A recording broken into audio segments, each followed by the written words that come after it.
Sources of Health Information Part 1. In this lecture, we will include the following 4 sources of health information. Following sources of health information have been mostly used for obtaining information on health.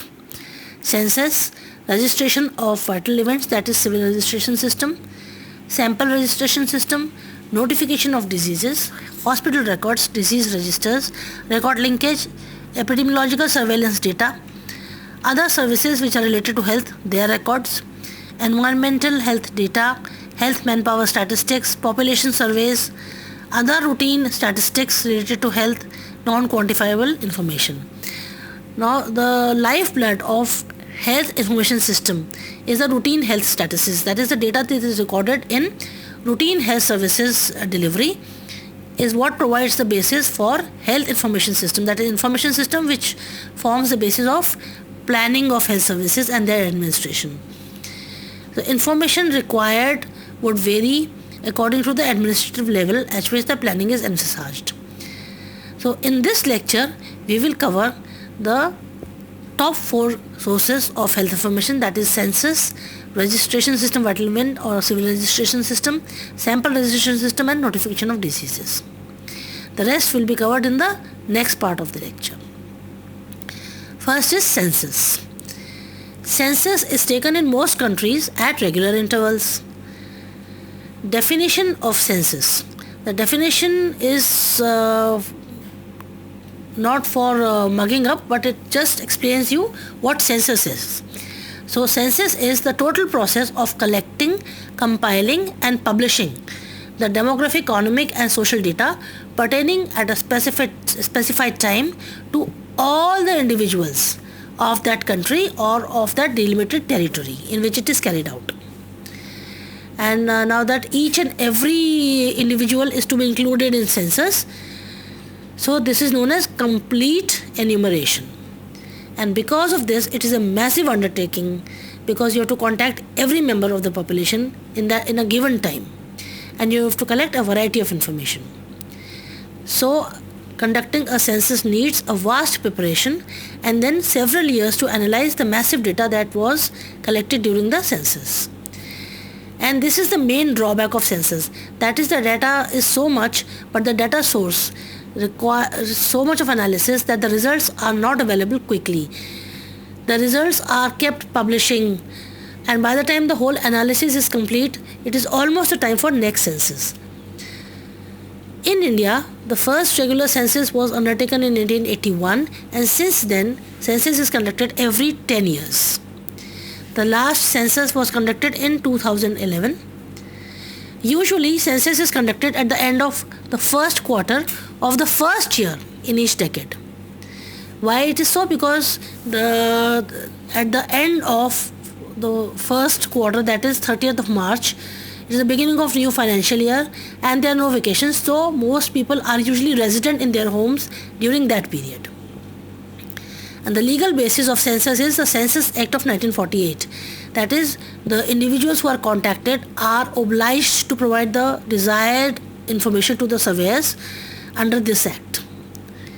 The supreme officer who controls the entire conduct of census is the Census Commissioner of India. Although the primary function of census initially was to collect the demographic information, that is the total count of the population, and breaking down the population into groups and subgroups such as age-specific age group composition and sex distribution. But over the years, much more information is being collected along with this, because as such a massive exercise is being undertaken, all the individuals are being contacted, so might as well collect a little more information, insert a few more questions in the questionnaire. This additional information now includes social and economic characteristics of the households, the living conditions, that is type of fuel used, type of house, presence of private kitchen, private bathroom, private toilet, occupation of the individuals, income, etc. Now these data, because it includes all the individuals in the country, provides a solid frame of reference and a baseline for all planning, action and research. Even though when the results are available so late, it gives a solid frame of reference because it is actual count of people, of all the people. So population census provides basic data needed to compute vital statistics and other health indicators also.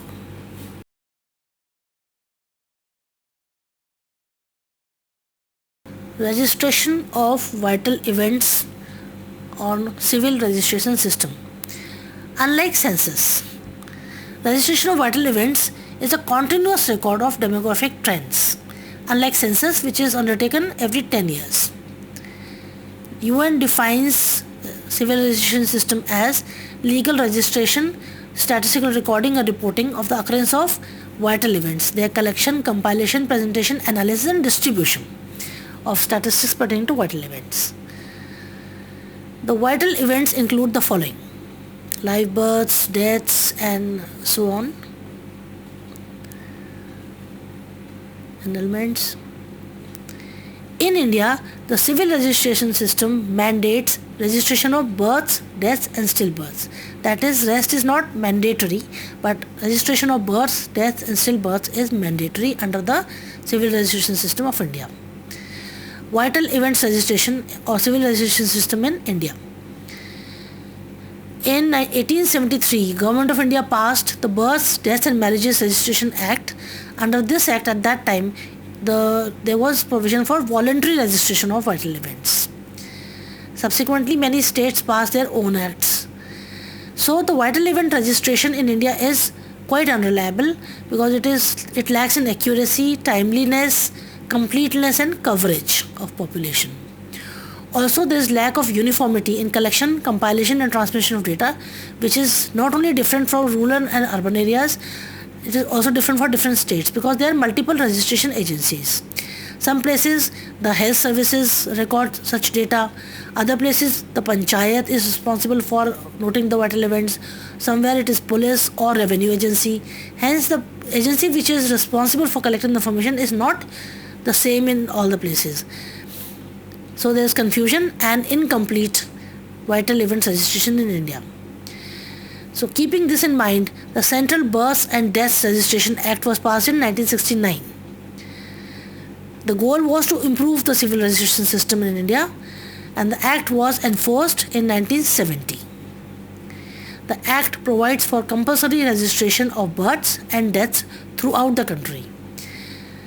And the compilation of these vital statistics are to be done by the states so as to ensure at the state level, to ensure the uniformity of data and comparability of the data among the states.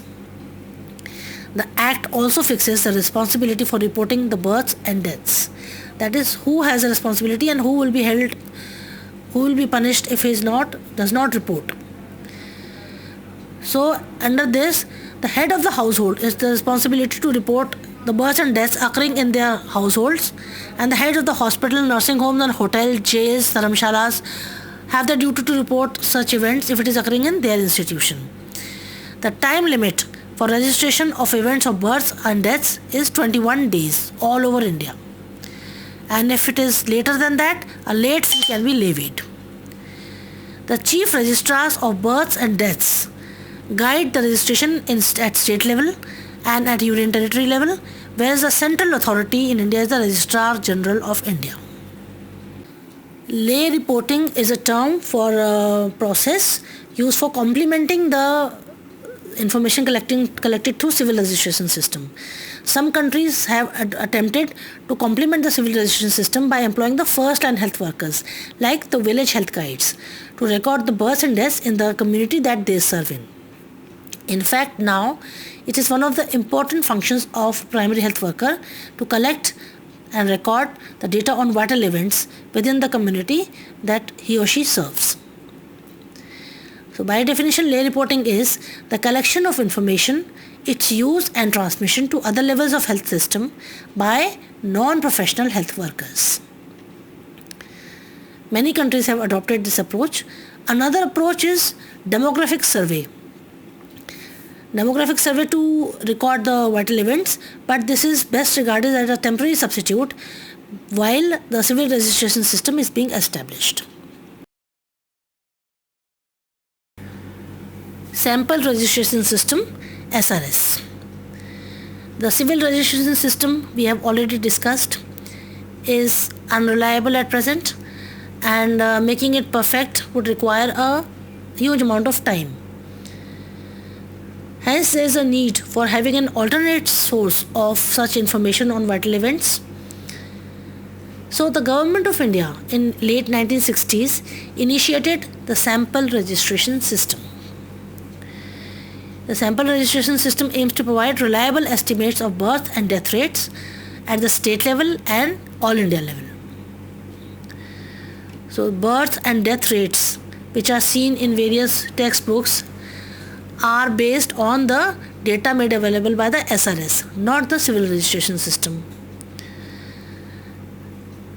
Birth rate, death rate, infant mortality rate, total fertility rate, sex ratio at birth and sex ratio at 0 to 5 years of age, child mortality rate, percentage of institutional deliveries, all these indicators are calculated from the data obtained by sample registration system.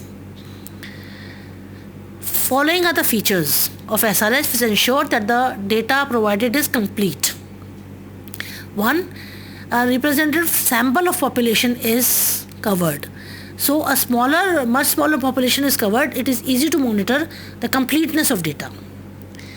It is ensured that the sample which is chosen is representative of the populations. There are special efforts so as to choose a sample in a way that it actually represents the entire population, and hence the results from this sample can be reliably extrapolated for the whole population of the country. Third reason is that it is a dual record system. That is, once the sample is chosen and a baseline survey is done, there are enumerators which continuously enumerate the vital events in their areas. So one enumerator is responsible for a small part of the sample. This enumerator is a volunteer from the community itself and is paid some honorarium for the work. In addition to this continuous enumeration of vital events, an independent survey is done every 6 months by an independent surveyor who record the births and deaths which occurred in the preceding 6 months of the survey. And the number of births and deaths which are found out in this survey are matched with the one reported by the enumerator. And not only the number of the vital events should match, it is also verified that the births and events which are reported by the enumerator are the same ones which have been found out during the survey. This is called as matching of events by the observer in a 6-monthly survey. So because of this, the sample registration system provides reliable annual data on fertility and mortality statistics at the state level and at the national levels, and separately for rural and urban areas. In this survey, the sample units, that is villages in rural areas and blocks in urban areas, are replaced once in 10 years. You may ask a question that if we can do such monitoring and such reliable data from approximately 10% of population, then why not all the 100% of districts? Well, that is the ultimate aim. Till then, SRS continues to provide reliable vital statistics data at the national and state level and for rural and urban areas separately. Notification of diseases. What is disease notification? Disease notification is a practice of reporting the occurrence of an individual case of disease or any condition to the appropriate and designated authority. So a notifiable disease is one that is required by law to be reported of each case to the government authorities. If the notification is effective, it allows the authorities to monitor the disease, its incidence and prevalence, and also provides an early warning of possible outbreaks. So a notifiable disease is one for which regular and timely information regarding each case is considered necessary by law and is essential for prevention and control of the disease. Various reasons for declaring a disease as a notifiable one may be that it is of interest to international or national regulations, and hence the countries have to comply at the state level also and lower also, because it is required by the international health regulations to be reported, to be notified. the national, state or district incidence of the disease may be so high that it becomes a problem. The severity of the disease, for example, rabies. The communicability of the disease, which may make it have a large potential for causing outbreaks, and hence a need for early identification of outbreaks and immediate control. Significant risk of international spread. Socio-economic cost of its cases. For example, in poliomyelitis, if polio occurs, then cost of rehabilitation is very high, whereas prevention is very easy. Its preventability, again the same thing. Evidence that the pattern is changing and becoming dangerous to the society. In other words, diseases which are considered to be serious menace to the public health are included in the list of notifiable diseases. And hence, the list of notifiable diseases varies from place to place, from country to country, within the same country from state to state, and between states and between urban and rural areas also. Limitation of notification system as a source of health information is that only a few diseases can be notified, not all. So the information can be obtained for a small portion of total illness, only for those diseases which are notifiable. Second, even for those diseases which are notifiable, there is a good deal of underreporting. Why? Because atypical and subclinical cases escape notification. That it is only the tip of the iceberg is seen. The submerged part of iceberg is missed. Then accuracy of notification is dependent upon the availability of diagnostic facilities. If the disease is not diagnosed only, then it is missed from, it is not reported. Often, even after the diagnosis, the disease is not reported because maybe the healthcare worker is not aware that the disease is a notifiable one, or there is an administrative pressure on the administration to keep the incidence lower, and hence there is intention to report a lower incidence.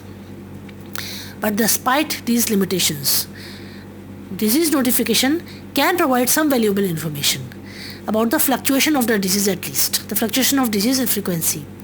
It can also provide an early warning about an outbreak. Suddenly, a few cases were reported for a few months, and suddenly the number of reported cases have gone up. So maybe this may sign an outbreak of the disease. And if in certain cases, in certain diseases, disease notification has become a valuable source of morbidity data, that is the incidence and prevalence of the disease and distribution of the disease in the areas where it is notifiable, for example, polio. It is ensured that disease notification in case of polio is complete, and hence it is an important source of the morbidity data for polio. Diseases notifiable in India. The system of disease notification has been in place for decades. The list has expanded due to frequent epidemics of new diseases like SARS, H1N1, dengue, etc. The notification has now been integrated into IDSP. IDSP will be covered in another lecture on IDSP. At present, approximately 26 diseases are in the list of notifiable diseases in India. This is the list of diseases notifiable in India. It keeps changing and enlarging with time. Diseases notifiable in Delhi under the Epidemic Act of Municipal Corporation.